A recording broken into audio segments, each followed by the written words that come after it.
Olar istemini rahatsızlanmak ey.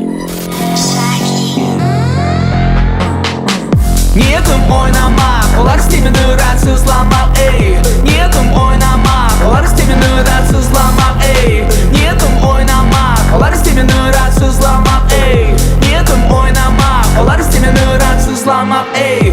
Olarga şans vermemmen, meni yengilde gelgenmeye. Ne de olsa bilemem, vakitimi caymayın evlengince. Bu cinayeti gel bu mence, cinayeti gel bu mence sence.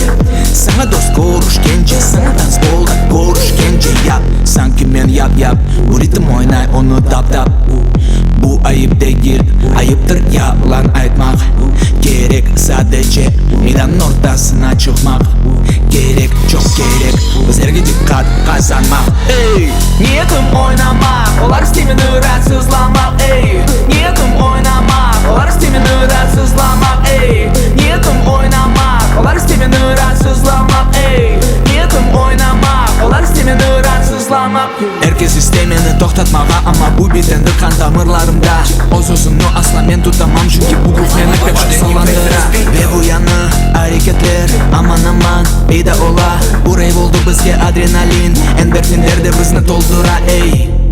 Bağışlayın beat, bağışlayın stil, bağışla ya da senin nefesi. Ama men devam edeceğim, edem yanlış şeyler, müzika yazam. Gerekmeyin iTunes, gerekmeyin Shazam. Men sizge bu uslubni dağıtsam. Ne yaparsınız saygılı dostlar, oturacan ya da menin oynacan.